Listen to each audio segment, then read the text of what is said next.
നമസ്കാരം. പാത്തുമ്മയുടെ ആട് കഥ തുടരുന്നു. പാത്തുമ്മ അപ്പുറത്ത് പോയി എന്തോ വീട്ടുജോലിയിലേർപ്പെട്ട തക്കത്തിന് ആനുമ്മ പതുക്കെ എൻ്റെ അടുത്ത് വന്നു. അവൾക്ക് ഗർഭമുണ്ട്. പാത്തുമ്മ സ്കൂളിൽ പോയിട്ടില്ല. ആനുമ്മ സ്കൂളിൽ പോയിട്ടുണ്ട്. അതുകൊണ്ട് വർത്തമാനം പാത്തുമ്മയുടെ മാതിരിയല്ല. ആനുമ്മ പതുക്കെ പറഞ്ഞു, വലിയ കാക്ക രൂപയായിട്ട് ഇനി എനിക്കൊന്നും തരണ്ട, പാത്രങ്ങൾ വാങ്ങിച്ചു തന്നാൽ മതി. അതും ഇപ്പോൾ വേണ്ട, ഞങ്ങൾ മാറി താമസിക്കുമ്പോൾ മതി. ഈ വിവരം ഇത്താത്തായോട് പറയരുത്. അതായത് പാത്തുമ്മ അറിയരുതെന്ന ചുരുക്കം. അറിഞ്ഞാൽ പറയും, മതിയടി മതിയടി നിന്റെ കള്ളത്തരം, നീയൊരു പഠിത്തക്കാരി, ഞാനില്ലാത്തപ്പോൾ നീ വലിയ കാക്കാടെല്ലാം മേടിച്ചില്ലേ. അതുകൊണ്ടാണ് ഈ പാത്രങ്ങളുടെ രഹസ്യം ചെവിക്ക് ചെവി അറിയാണ്ടാത്തത്. ആനുമ്മയ്ക്ക് വീട്ടുപാത്രങ്ങൾ വാങ്ങിച്ചു കൊടുത്തു കൊള്ളാമെന്നും അത് രഹസ്യമായി തന്നെ വയ്ക്കുന്നതാണെന്നുമുള്ള കരാറിൽ ഞാൻ ഒപ്പുവെച്ചു. അങ്ങനെ സമാധാനത്തോടെ ഇരിക്കുമ്പോൾ സാമാന്യം ഭേദപ്പെട്ട ഒരു ബഹളം. ഉള്ളാടത്തിപ്പാറു ഉള്ളാടത്തിപ്പാറു, ഞാൻ കൊണ്ടുപോകുകയില്ല. ലൈലായുടെ ഒച്ചയാണ്. അവൾ ആരെയാണ് ഉള്ളാടത്തിപ്പാറു എന്ന് വിളിക്കുന്നത്? അധിക നേരം കാത്തിരിക്കേണ്ടി വന്നില്ല. അപമാനം സഹിക്കവയ്യാതെ കലങ്ങിയ കണ്ണുകളോടെ തനി ആൺകുട്ടിയായ സയ്യിദ് മുഹമ്മദ് എൻ്റെ മുൻപിൽ വന്നു. അവൻ പരിപൂർണ നഗ്നനാണ്. അവൻ വേവലാതിയോടെ പറഞ്ഞു, വല്യമാമ ലൈലാമ്മ എന്ന ഉള്ളാടത്തിപ്പാറു എന്ന് വിളിച്ച്. ഒരാണിനെ ഉള്ളാടത്തിപ്പാറു എന്ന് വിളിക്കുകയോ? അതും ഒരു പീക്രി പെണ്ണ്. വടി എടുത്തുകൊണ്ട് വാടാ. സയ്യിദ് മുഹമ്മദ് ശീഘ്രം വടിക്ക് പോയി. ഞാൻ വിളിച്ചു, എടീ ലൈല, ഇവിടെ വരൂ. അവൾ വന്നു. പരിപൂർണ നഗ്ന തന്നെ. സയ്യിദ് മുഹമ്മദ് കൊണ്ടുവരുന്ന വടി കണ്ട് അവൾ പറഞ്ഞു, വലിയ മൂത്താപ്പാനെ കൊണ്ടുപോകുകയല്ല, വേണ്ടടി എന്നും പറഞ്ഞ് സയ്യിദ് മുഹമ്മദിൻ്റെ പക്കൽ നിന്നും വടി ഞാൻ കയ്യിൽ വാങ്ങിച്ചു. ലൈല അയ്യോ പൊത്തോന്ന് ഉച്ചത്തിൽ കരയാൻ തുടങ്ങി. അമ്മച്ചി അമ്മച്ചി. ലൈല അവളുടെ ഉമ്മായെ വിളിക്കുന്നത് അമ്മച്ചി എന്നാണ്. ഞാൻ പറഞ്ഞു, നീ നിൻ്റെ അമ്മച്ചിയെ വിളിക്ക്, നിൻ്റെ ബാപ്പായെ വിളിക്ക്, നിൻ്റെ ഉപ്പുപ്പായെ വിളിക്ക്, എല്ലാവരെയും ഞാൻ തല്ലും. ഉപ്പുപ്പ എന്ന് പറഞ്ഞാൽ അപ്പൂപ്പൻ. ലൈലായുടെ ഉമ്മായുടെ ബാപ്പയാണ്. മേപ്പടിയാൻ താമസിക്കുന്നത് ഹനീഫയുടെ കൃഷിത്തോട്ടത്തിൻ്റെ അടുത്താണ്. ആ ഭാഗത്ത് എവിടെയോ ഒരു റെയിൽവേ സ്റ്റേഷൻ വരാൻ പോകുന്നുണ്ട്. അപ്പോൾ സ്ഥലത്തിന് പറയുന്ന വില കിട്ടും. തന്നെയുമല്ല, ആ ഭാഗം തെളിയും. ഇതെല്ലാം കാലേക്കുട്ടി ആലോചിച്ചിട്ട് തന്നെ ലൈലായുടെ ഉപ്പൂപ്പ ഹനീഫയെ കൊണ്ട് ആ സ്ഥലം വാങ്ങിപ്പിച്ചതാണ്. ലൈല പറഞ്ഞു, അമ്മച്ചീനെ തല്ലണ്ട, ബാപ്പാനെ തല്ലണ്ട, ഉപ്പുപ്പാനെയും തല്ലണ്ട, എന്നാൽ നീ മേലിൽ ഉള്ളാടത്തിപ്പാറു എന്ന് ആൺപിള്ളേരെ വിളിക്കരുത്. ഇല്ല, നിന്റെ ബാപ്പ പുരവയ്ക്കുമ്പോൾ അവിടെ സയ്യിദ് മുഹമ്മദിനെ കൊണ്ടുപോകാമോ? വലിയ മൂത്താപ്പായെ കൊണ്ടുപോകുമോ? അവൾ കണ്ണീരോടെ പറഞ്ഞു, എല്ലാവരെയും കൊണ്ടുപോകാം. ഹാവു അങ്ങനെ ആ കേസ് തീർത്തു. നഷ്ടപരിഹാരാർത്ഥം സയ്യിദ് മുഹമ്മദിന് 2 മിഠായിയും ഒരു ഞാലിപ്പൂവൻ പഴവും കൊടുത്തു. എൻ്റെ പക്കലാണെങ്കിൽ ഏത്തപ്പഴം, ടൊമാറ്റോ, കണ്ണൻ പഴം, കൈതച്ചക്ക, ഞാലിപ്പൂവൻ, മിഠായി ഇതൊക്കെ സ്റ്റോക്കുണ്ട്. മിഠായി മാത്രമാണ് ഞാൻ കാശ് കൊടുത്ത് വാങ്ങിച്ചിട്ടുള്ളത്. പിള്ളേരുടെ കരച്ചിൽ മാറ്റാൻ. ബാക്കിയെല്ലാം എൻ്റെ അനുജന്മാരും കൊച്ചുണ്ണിയും സുലൈമാനും വാങ്ങിച്ചു തന്നതാണ്. പഴങ്ങൾ ധാരാളം തിന്നേണ്ട ആവശ്യമുണ്ട് എനിക്ക്. അതെല്ലാം മേശപ്പുറത്ത് വച്ചിരുന്നു. പെട്ടിപ്പുറത്ത് കയറി നിന്ന് സയ്യിദ് മുഹമ്മദ് പഴങ്ങൾ കട്ടു തിന്നുന്നത് ഞാൻ നേരിൽ കണ്ടതാണ്. ഞാൻ കണ്ടു എന്നുള്ളത് അവനും കണ്ടതാണ്. എൻ്റെ മുൻപിൽ അവൻ വലിയ കള്ളനായി തീർന്നതിൽ അവന് വലിയ സങ്കടം തോന്നി. അവൻ കരഞ്ഞു. മേലിൽ അവന് കരച്ചിലിന് ഇടം കൊടുക്കാതിരിക്കാനായി പഴങ്ങൾ എല്ലാം പെട്ടിക്കകത്ത് ഭദ്രമാക്കി വെച്ചിരിക്കുകയാണ്. സയ്യിദ് മുഹമ്മദ് മിഠായിയും പഴവും തിന്നുന്നത് കണ്ടപ്പോൾ ലൈലായ്ക്ക് വലിയ കരച്ചിൽ വന്നു. അവൾക്കും 2 മിഠായിയും ഒരു പഴവും കൊടുത്തു. മണം പിടിച്ചറിഞ്ഞു വന്ന ആരിഫായ്ക്കും അതേ തോതിൽ കൊടുത്തു. ഈ 2 മിഠായി വീതം സുബൈദായ്ക്കും റഷീദിനും കൊടുത്തയച്ചു. എന്നിട്ട് ആശ്വാസത്തോടെ ആനുമ്മായെ കൊണ്ട് ഒരു ചായ വരുത്തിച്ച് ഒരു ബീഡിയും കത്തിച്ച് ഒരു പുസ്തകവുമായി ചാരുകസേരയിൽ മലർന്നു. എല്ലാം ശാന്തം. അങ്ങനെ കിടക്കുമ്പോൾ എന്നെ സ്റ്റൈലായി പെറ്റ എൻ്റെ ഉമ്മ അടുത്തു വന്നു. മൂപ്പത്തിക്ക് 67, 87, 77 വയസ്സുണ്ട്. പല്ല് പോയിട്ടില്ല. വെളുപ്പിനെ 4 മണിക്ക് എണീക്കും. എന്നിട്ട് തോടുകളിൽ കുതിർക്കാനിട്ടിരിക്കുന്ന തെങ്ങോല വലിച്ചുകൊണ്ടുവന്നു മെടയും. അത് കഴിഞ്ഞ് അതെല്ലാം പറമ്പിൽ നിരത്തിയിടും. നേരം ഉദിച്ചു തുടങ്ങുമ്പോൾ മുതൽ ഉണങ്ങട്ടെ.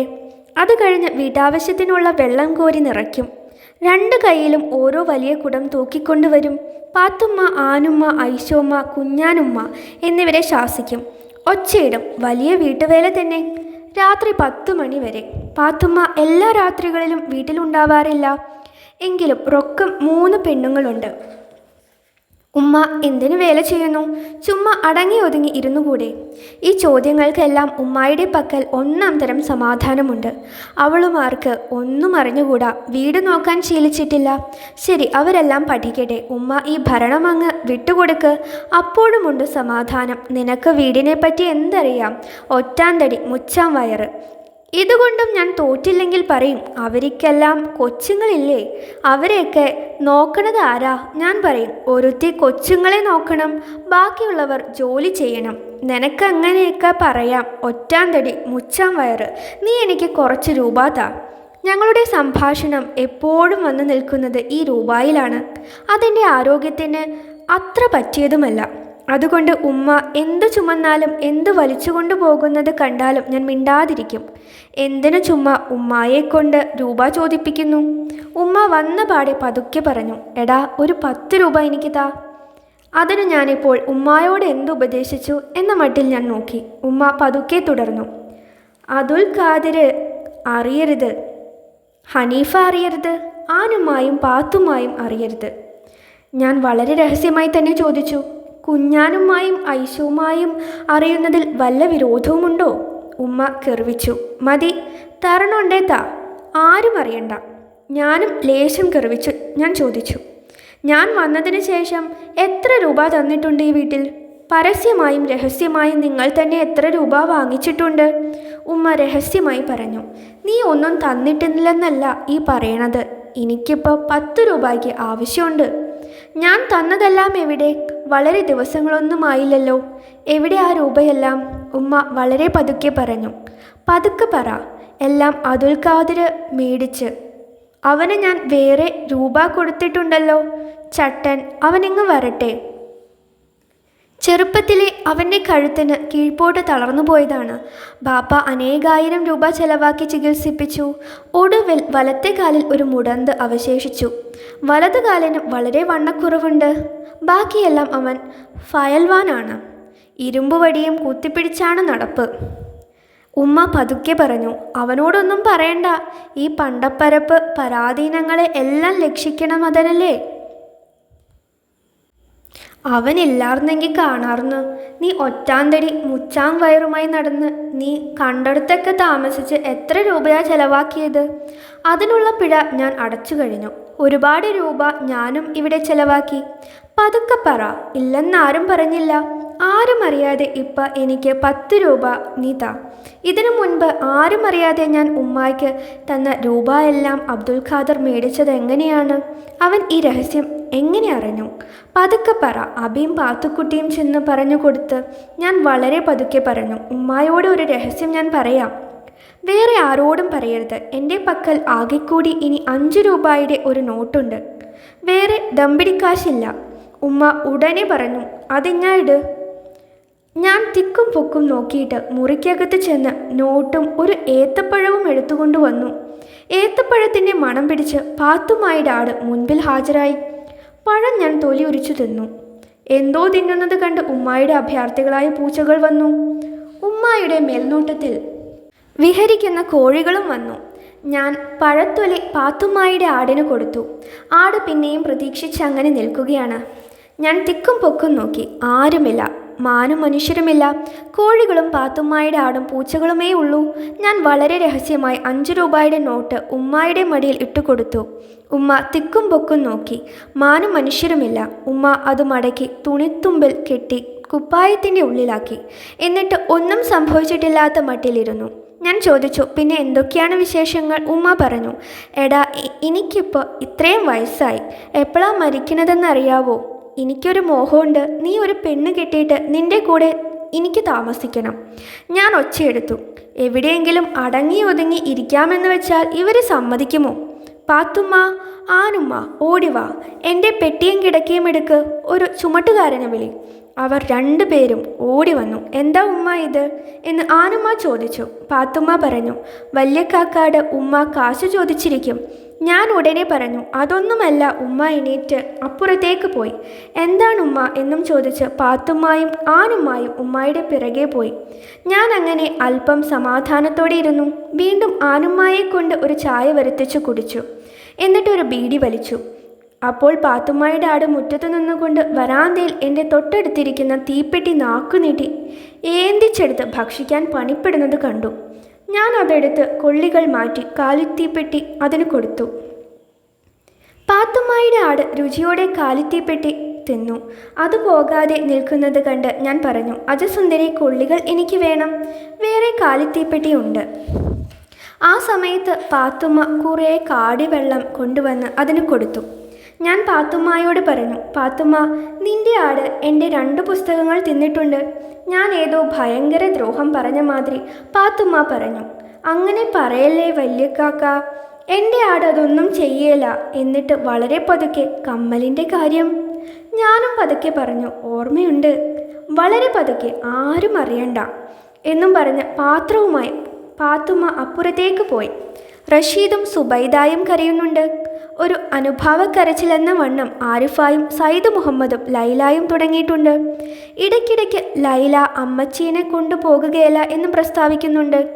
അങ്ങനെ ഇരിക്കുമ്പോൾ അബു ഒരു കത്തുമായി വന്നു. കത്തു തന്നിട്ട് ഒരു വടിയുമായി എന്താണിത് എന്ന് ഒച്ചയെടുത്തുകൊണ്ട് അപ്പുറത്തേക്ക് പോയി. ഉടനെ എല്ലാവരും കരച്ചിൽ നിർത്തി. വീട് നിശബ്ദം. ഞാൻ കത്തു പൊളിച്ചു വായിച്ചു. വിദൂരമായ മദിരാശി നഗരിയിൽ നിന്നാണ് രാജശ്രീ എം ഗോവിന്ദൻ്റെ ഭാര്യ ഡോക്ടർ പത്മാവതി അമ്മ ഒരു ആൺകുഞ്ഞിനെ പ്രസവിച്ചിരിക്കുന്നു. തള്ളയ്ക്കും കുഞ്ഞിനും സുഖം, അമ്മയ്ക്കും മകനും സൗഖ്യം നേർന്നുകൊണ്ട് ഞാൻ ഉടനെ ഒരു മറുപടി എഴുതി. ബാലയ്ക്ക് ഒരനിയൻ ഉണ്ടായതിൽ അവളെ അഭിനന്ദിച്ചു. അവളുടെ പക്കലുള്ള സ്വത്തായ 2.5 രൂപ ബാങ്കിൽ നിക്ഷേപിക്കാൻ പറയാൻ ഞാൻ അച്ഛനെ ഉപദേശിച്ചു. ശ്രീ എം ഗോവിന്ദൻ മഹനീയമായ 2ാം വട്ടം പിതാവായതിൽ അദ്ദേഹത്തെ സ്തുതിച്ചു. കൂട്ടത്തിൽ A Narayanan Nambiar MA, KCS Panicker, David George, Janamma Parukutty അമ്മ, KA Kodungallur, KPG Panicker, Gopakumar, Sarath Kumar, Ramji, RM മാണിക്യകത്ത് മുതലായ മദിരാശി സുഹൃത്തുക്കളെ കണ്ടെങ്കിൽ ഞാൻ എന്നെ പെറ്റു വളർത്തിയ എൻ്റെ ഉമ്മായുടെ കൂടെയാണ് താമസിക്കുന്നതെന്നുള്ള വാർത്ത അറിയിക്കാനും എല്ലാവർക്കും സൗഖ്യമല്ലേ എന്ന് ഞാൻ ചോദിച്ചതായി പറയാനും എഴുതി. അച്ഛനും മക്കൾക്കും അമ്മയ്ക്കും ഒരിക്കൽ കൂടി മംഗളം നേർന്നുകൊണ്ട് എഴുത്തു പൂർത്തിയാക്കി. കവറിലിട്ട് നല്ലവണ്ണം ഒട്ടിച്ച് അഡ്രസ്സ് എഴുതി അബുവിനെ വിളിച്ചു കൊടുത്തിട്ട് കൊണ്ടുപോയി വേഗം പോസ്റ്റ് ചെയ്യടാ എന്ന് ആജ്ഞാപിച്ചപ്പോൾ ഒരു കാര്യം ഓർമ്മ വന്നു. നിൽക്കടാ, ഞാൻ പറഞ്ഞു, നിന്നെപ്പറ്റി വലിയ പരാതികൾ കേൾക്കുന്നുണ്ട്. നീ അബ്ദുൽ ഖാദറിൻ്റെ കടയിലുള്ള രൂപ എല്ലാം വാരി കണ്ടവർക്ക് കടം കൊടുക്കുന്നു. കണ്ട മാസികകൾക്കെല്ലാം നീ ഏജൻസി എടുത്തിരിക്കുന്നു. നീ ആരെയും അനുസരിക്കുന്നില്ല, ശരിയാണോ? എല്ലാറ്റിനും ഉത്തരമായി അവൻ പറഞ്ഞു, എന്നെ ആർക്കും കണ്ടുകൂടാ.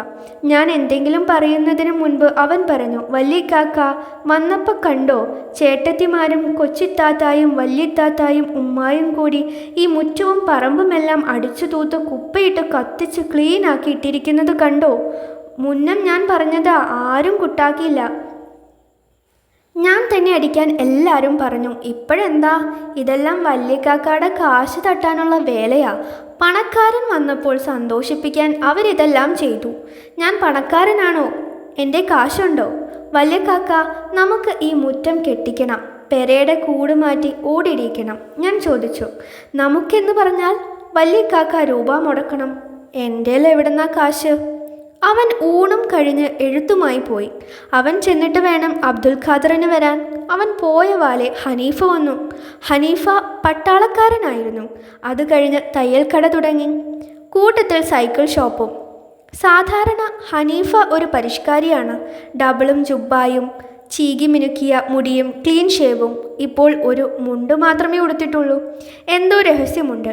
ഞാൻ മിണ്ടിയില്ല. വല്ലതും മിണ്ടിപ്പോയാൽ അവൻ പറഞ്ഞു, വല്യക്കാക്ക, ഞാൻ എൻ്റെ സ്ഥലം വിൽക്കാൻ വിചാരിക്കുന്നു. വല്യക്കാക്കയ്ക്ക് വില കുറച്ചു തരാം. അതിപ്പോൾ എന്തിനു വിൽക്കുന്നടാ? കാശില്ല, ഉണ്ടെങ്കിൽ ഒരു ഷർട്ട് തുന്നിയിടുകില്ലേ? സ്ഥലത്തിന് എന്ത് വില കിട്ടണം? വല്യക്കാക്കയ്ക്ക് ആയതുകൊണ്ട് വില കുറച്ചു തരാം. 10,000 രൂപ തന്നേര്. 10,000 രൂപ? ഹനീഫ അതെന്ത് വിലയ്ക്ക് വാങ്ങിച്ചെന്ന് എനിക്കറിയാം. ഞാൻ വിഷയം മാറ്റി. ഞാൻ ചോദിച്ചു, നീ ഇപ്പോൾ ഈ വീട്ടിൽ എന്തു കൊടുക്കുന്നുണ്ട്? 2-3 കൊല്ലത്തിനു മുൻപ് ഹനീഫ വീട്ടിൽ കൊടുത്തിരുന്നത് ദിവസത്തിൽ 2 അണയായിരുന്നു. അവനും അവൻ്റെ കെട്ടിയോൾക്കും 2 പിള്ളേർക്കും തീറ്റിക്കും കുടിക്കും. കിടക്കയൊന്നും അവൻ വാങ്ങിച്ചിരുന്നില്ല. എണ്ണയും സോപ്പും അവൻ വാങ്ങിച്ചിരുന്നില്ല. അതൊക്കെ 2 അണയിൽ പെടും. അബ്ദുൽ ഖാദർ അവനെ ചീത്ത പറയും. അവന് യാതൊരു നാണവുമില്ല. മുറുകി പറഞ്ഞാൽ ഉടനെ അവൻ പറയും, ഞാൻ പട്ടാളത്തിൽ പോയിക്കോളാം, സർക്കാരിന് എന്നെ ആവശ്യമുണ്ട്. എങ്കിലും അന്ന് എൻ്റെ മധ്യസ്ഥതയിൽ ചില ഒത്തുതീർപ്പുകളെല്ലാം ഉണ്ടായി. 2 അണ ഞാൻ 4 അണയാക്കി. ക്രമേണ അത് 12 അണയിൽ എത്തിച്ചു. ഞാൻ പോയ ഉടനെ ഹനീഫ അത് വെട്ടിക്കുറച്ചു. ഒടുവിൽ പഴയ 2 അണ തന്നെയാക്കിയെന്നോ മറ്റോ കേട്ടതായ ഓർമ്മയുണ്ട്. ഹനീഫയ്ക്ക് ഒരു കുട്ടി കൂടി ഉണ്ടായിട്ടുണ്ട്. അവനെക്കൊണ്ട് കാശ് കൂടുതൽ കൊടുപ്പിക്കാൻ ഒരു ന്യായവുമായി. പക്ഷേ എൻ്റെ ചോദ്യത്തിനല്ല അവൻ സമാധാനം പറഞ്ഞത്. അവൻ പറഞ്ഞു, കൊച്ചിക്കാക്കാടെ മേടുകൊണ്ട് ജീവിക്കാൻ വയ്യ. അബ്ദുൽ ഖാദറിൻ്റെ എന്ത് മേട്? ഒരു കെട്ട് നോട്ടുമായിട്ട് എൻ്റെ കടയിൽ കയറി വന്നു. ഒരുപാട് യോഗ്യന്മാർ ഇരിപ്പുണ്ടായിരുന്നു. എന്നിട്ട് നോക്കടാ എന്നും പറഞ്ഞ് ആ നോട്ട് കെട്ടുകൊണ്ട് എൻ്റെ മുഖത്തടിച്ചു. എന്നിട്ട് പറയുകയാണ്, പണം കൊണ്ടെറിഞ്ഞാൽ പണത്തിൽ തന്നെ കൊള്ളുമെടാ. എന്നിട്ട് ചട്ടി അങ്ങിറങ്ങിപ്പോയി. ഞാൻ നാണിച്ചു പോയി. ഞാൻ വലിയ കാക്കാക്ക് ദിവസവും ബീഡി മേടിച്ചു തരുന്നില്ലേ? ദിവസവും തീപ്പെട്ടി മേടിച്ചു തരുന്നില്ലേ? എൻ്റെ പണം കൊണ്ടെറിഞ്ഞിട്ട് എന്താ പണത്തിൽ തന്നെ കൊള്ളാത്തത്? ന്യായം. എങ്കിലും അതിനല്ല ഞാൻ സമാധാനം പറഞ്ഞത്. ഞാൻ പറഞ്ഞു, റഷീദ് കൂടി ഉണ്ടല്ലോടാ. ഇപ്പോൾ റേഷൻ വാങ്ങാൻ നീ എന്തു കൊടുക്കുന്നുണ്ട്? അവൻ എടുത്ത വായ്ക്ക് പറഞ്ഞു, ഞാൻ പട്ടാളത്തിൽ പോയിക്കോളാം, സർക്കാരിന് എന്നെ ആവശ്യമുണ്ട്. അവൻ കെറുവെച്ച് അകത്തു കയറി ഊണും കഴിച്ച് നേരെ തയ്യൽ കടയിലേക്ക് പോയി. ഞാൻ ഊണ് കഴിച്ചുകൊണ്ടിരിക്കുമ്പോൾ പാത്തുമ്മായുടെ ആട് വരാന്തയിൽ കയറി വന്ന് എൻ്റെ കൂടെ ഒരു മിശ്ര ഭോജനത്തിന് ഒരുമ്പെട്ടു. ഞാൻ ഒച്ചയെടുത്തു, പാത്തുമ്മ ഓടിവാ. പാത്തുമ്മ ഓടി വന്ന് അതിനെ മുറ്റത്തേക്ക് വിളിച്ചു കൊണ്ടുപോയി. ഞാൻ പറഞ്ഞു, അതിനെ കയറിട്ട് കെട്ടി നിർത്തണം. പാത്തുമ്മ പറഞ്ഞു, കയറിടണത് ഇതിനിഷ്ടമല്ല വല്യക്കാക്ക. സന്ധ്യയോടെ കൊച്ചുണ്ണി വന്നു. ചിലപ്പോൾ വീട്ടിൽ കിടക്കും, എൻ്റെ അടുത്ത് തന്നെ. എൻ്റെ ഇപ്പുറത്ത് ഉമ്മ, കൊച്ചുണ്ണിയുടെ അപ്പുറത്ത് അബു. ഹനീഫ അവൻ്റെ കുടുംബത്തിൻ്റെ കൂടെ മറ്റേ മുറിയിൽ, അബ്ദുൽ ഖാദർ അവൻ്റെ കുടുംബത്തിൻ്റെ കൂടെ പുരയ്ക്കകത്ത്. വരാന്തയിൽ ചാക്കുവിരികളുടെ ഉള്ളിൽ സുലൈമാനും കുടുംബവും. കൊച്ചുണ്ണി വീട്ടിൽ കിടക്കാത്തപ്പോൾ കുടുംബസമേതം പോകും. ചൂട്ടും കത്തിച്ച് മുൻപേ കൊച്ചുണ്ണി, ആ വെളിച്ചത്തിൽ പിറകെ പാത്തുമ്മ. വാലുപോലെ പാത്തുമ്മയുടെ തൊട്ടുപിറകിൽ 10 വയസ്സായ ഖദീജ, ഖദീജയുടെ തൊട്ടുപിറകിൽ ആട്.